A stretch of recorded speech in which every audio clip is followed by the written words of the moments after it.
G'day folks, I'm SwiftJar and I hope you're all doing very well. Hello. Welcome back to the brand new series on my channel, titled the Mini Analysis and Comparison Series. This series is where we will be exploring and analysing all the changes that we can spot in Mario Kart Tour's teaser trailers for new tracks. If you're new to my channel, I currently run an analysis and comparison series for Mario Kart Deluxe's tracks.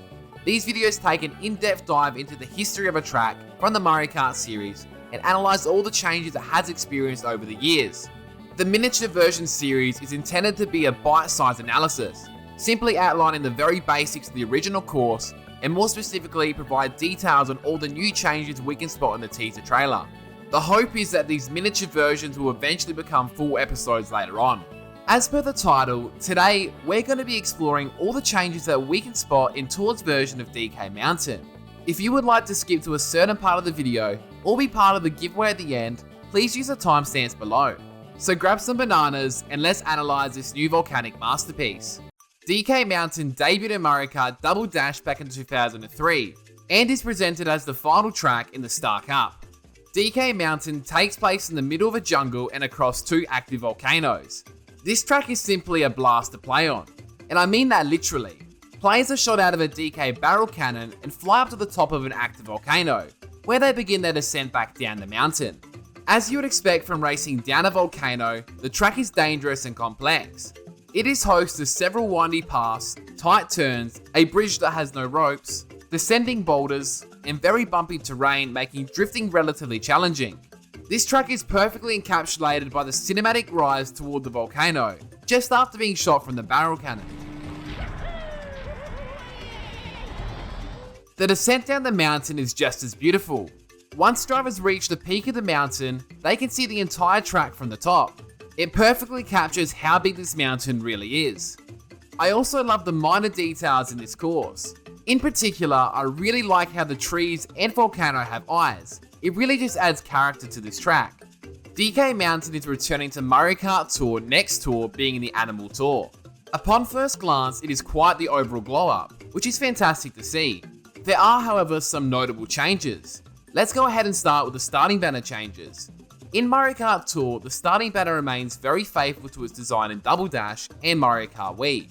The only change is the text itself has been updated to the modern Mario Kart text and is now white rather than red.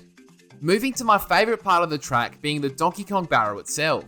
Firstly, they have removed the DK signage from the left side of the barrel and have added a gliding boost ramp prior to entering it, suggesting this will now be a gliding section, which is a really cool change.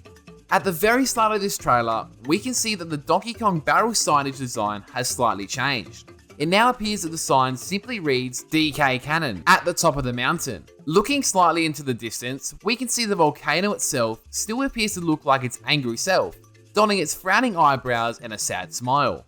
This time, however, it appears to be slightly taller and less wider. Unfortunately though, it does appear that the volcanoes in the background no longer have their eyes from past installments. Once we land at the top of the volcano and begin the descent down, you will notice there are now ramps on the way down. This is from Mario Kart Wii's version of this track. This will be especially good for tricking in Mario Kart Tour. It now appears they have removed the red barbed wire fencing when descending down the mountain, and have replaced it with what now appears to be rope fences. Speaking of descending down the mountain, how could I not mention that the freaking half pipes are back from Mario Kart Wii? Heck yes. Just be careful to avoid those boulders. Finally, the wooden bridge at the end of the track now has strings on both sides. But what's most exciting is that the trees still have their faces from Double Dash, and we can now see they are decorated with large bananas. Overall, I really like how many of the newly added details seem to look to be faithfully recreated.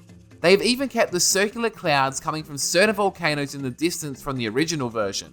It's really cool to see details like this. If this version does return in Mario Kart Deluxe, I just hope they change the bridge at the end to remove the ropes. Maybe I just like chaos, I don't know. And that's all the changes that I could spot in Mario Kart Tour's version of DK Mountain. Let me know down in the comments what you think of DK Mountain coming to Mario Kart Tour, and of course if I did miss any changes that were made. If you want to see where DK Mountain ranks in my top 10 ranking of all Mario Kart tracks, be sure to check out my most recent video. I spent a lot of time on it and I think it's my best video to date. Please remember to like the video if you did enjoy it, and subscribe to be sure you don't miss the other track analysis videos. Thank you. you! When we hit 5,000 subscribers, I will be giving away another two $30 eShop vouchers. It's my way to give back to you all for supporting me. To be part of the giveaways, all you have to do is be subscribed to this channel. You also get a bonus entry as well if you're following on Twitter and you're in the Discord. All the links are in the description below. Until next time, take care and goodbye.